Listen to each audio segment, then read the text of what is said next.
All right, we're going to talk to a guest now. It's a fascinating topic. I've been looking forward to this all day.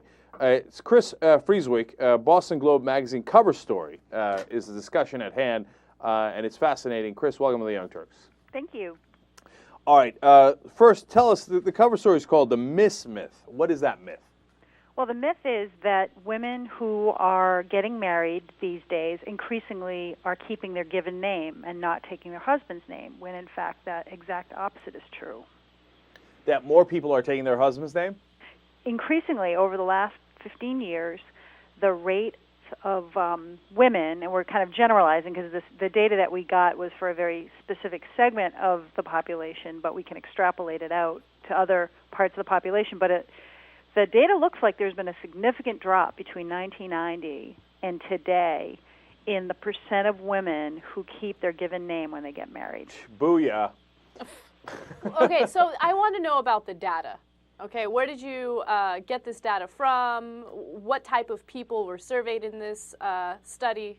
Well, the data is an interesting question because there's very little information on these trends available because there's really no central repository for where you register your name or where you register a change in your name. And then even if there were, they really don't keep track of why you're changing your name. So it's hard to kind of parse out just the little group of women out there who have changed their name to that of the person that they married.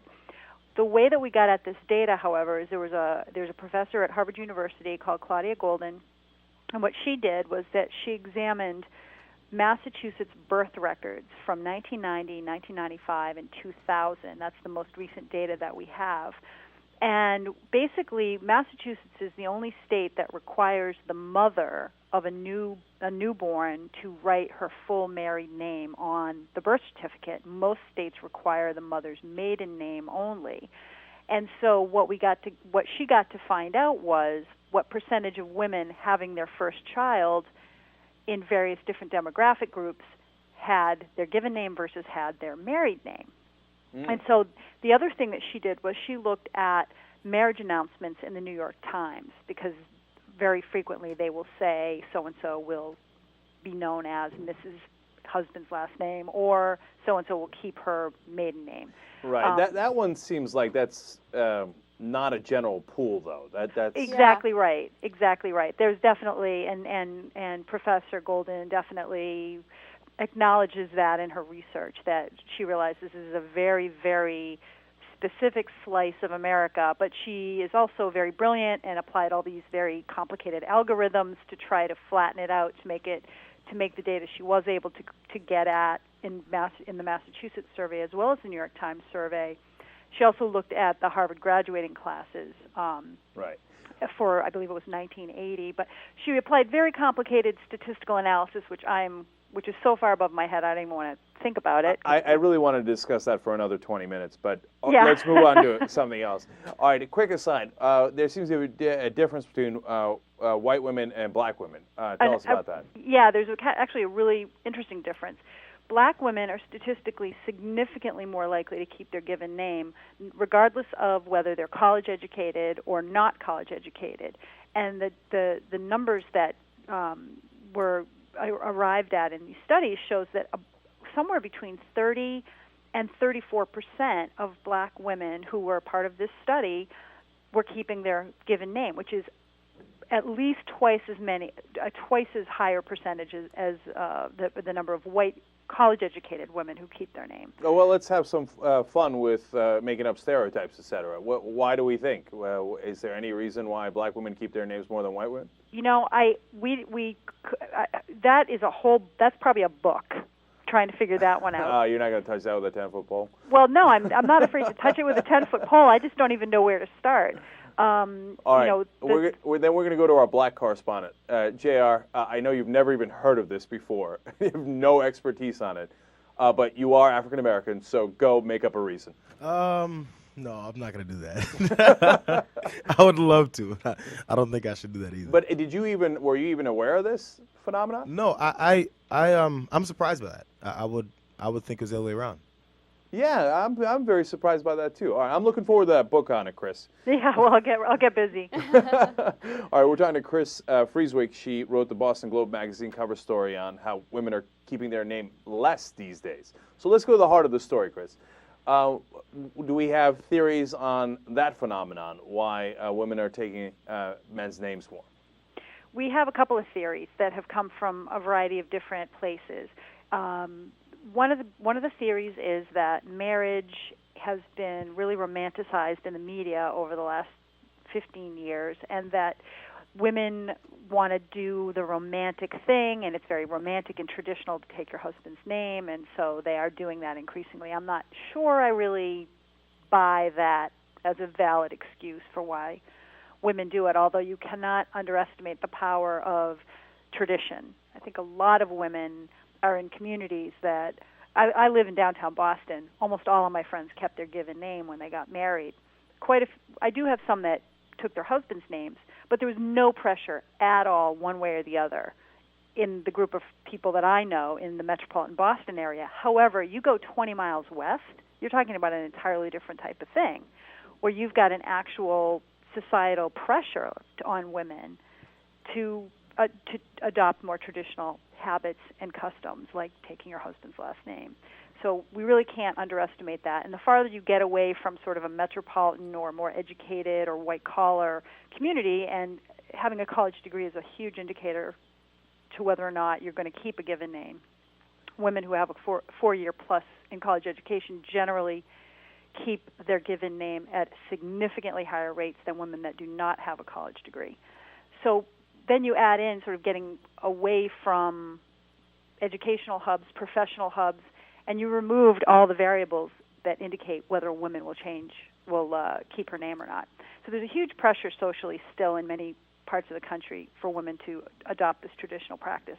Another theory was that younger women today believe that feminism has, quote-unquote, won all the battles, and so they don't need to really think about the political statement that's being made when you keep your given name, which is, why should I change my name? This is who I am. The third theory, which I found really fascinating, was that women today are succeeding in a lot of traditional male gender roles. Like professionally, they're, especially for women that have college degrees plus that are in the workforce, are in many industries out-earning their male counterparts. There's a great deal of progress in the political arena where women are holding very powerful positions. So women are slowly but surely making very big inroads into traditional male roles. But women are skewered if they fail to be feminine. You can be a feminist, but if you fail to be feminine, then you get skewered not just by men but by other women as well. So the thinking is that by taking your husband's name, you're preserving that female gender femininity while still kicking butt on the male gender roles. It's almost like a calibration where you sort of maintain this equilibrium between being too masculine and being too feminine, if you see what I mean. I do. That's interesting. JR. So, I mean, we avoided the 2 times amount of black women not keeping their name versus white women. We avoided that one. We keep bringing up the educated women in general, no matter the race. We have that as the point, but why is it? What's the next step behind the educated women part that makes them think that? Is it, there must be some aspect. We keep saying, and educated women are doing it more. I understand the professional thing because of the women and they're getting more places in life. Is the last point you just gave, but uneducated women want to keep their own name. Why? Well, here's generally how it was explained to me, and I think if you look around your own social circle, you'll see this probably bear it out. Women who have a college degree are going to probably achieve a higher level of professional accomplishment prior to having children. And they view their name as a brand. I'm a journalist. I write under my given name even though I'm married, because if I changed my last name from my byline, nobody would know who I was. My brand would be diluted. So women who have achieved professional success, they have achieved that success under their given name. So when they get married, they're afraid they're going to lose their brand if they change their name to their husband's name. Some careers, this is more relevant than others. And certainly it's been done by very high-profile celebrities in the past. But, for most people like doctors, journalists, anyone in a consultancy position where they have a high visibility within a very small niche. You need people to know who you are the minute that you get on the phone with them. Then I'm sorry, Anna. That's exactly what I'm thinking, which is why it seems backwards. I would think the educated professional women are the ones who do keep the name because of reasons of their doctors, their journalists, all these things. They do keep their name at a higher rate than women who don't go to college, but it's still a dwindling rate, which is what's interesting. Right, and both phenomena are interesting. The fact that it's dwindling and the fact that they keep it at a higher rate. Right, and I think, I mean, it makes sense that that college-educated professional women would keep their name at a higher rate than non-college-educated women. But what is still a little baffling to me, even though I did all the research, what's still baffling to me is why women are trending toward taking a husband's name. It just does. I know. I did all the work. I did all the research. I had all the conversations, and I'm still trying to get my head around it because. Kris, can I ask you one last question, real quick? How about kids? I mean, my whole thing is like I'm married. My wife hasn't taken my name yet. I don't care at all. I couldn't care less. It's not like it's not like the prettiest last name in the world. Hers is better. So no problems, right? But when you have kids, then okay. The kid has a different last name than she does. Isn't that a pain in the ass? Well, some moms that I've spoken with, that's the main reason they changed their name to their husband's name, is so there would be, as they say, a single name on the mailbox, especially when children come along, because they felt that it would avoid confusion at the school, or God forbid there was a medical emergency and they had to go and deal with medical care, and with two last names there's this perception that there's going to be some kind of a problem with that. And I think that maybe many years ago, these were legitimate concerns. But nowadays, if you go to a school, what with divorce and everything, I would bet that half of the kids in any grade in an elementary school, about half those kids have a mother with a different last name. Yeah, no, that's where I'm going to draw the line. I beg your pardon? That's where I'm going to draw the line. I'm going to make her take my name at that point. Are you going to make her? Yeah. How are you going to do that? You know how I'm going to do it?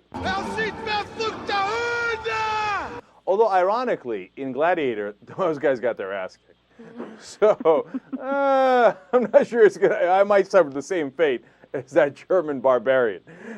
But at least we're going to have that conversation. Of course, I'm kidding about making her take it. But this is, I got to say, I did stumble across some research where a university did a poll of about 1,000 Americans, and about half of those who responded to a question about women keeping their own last name said that they felt the government should force women to take their husband's last name. What? This is Sparta! Oh my God, that is not cool. This is America. Exactly. I know, but isn't that you wonder, who are these people? Yeah, no, the forcing is crazy talk.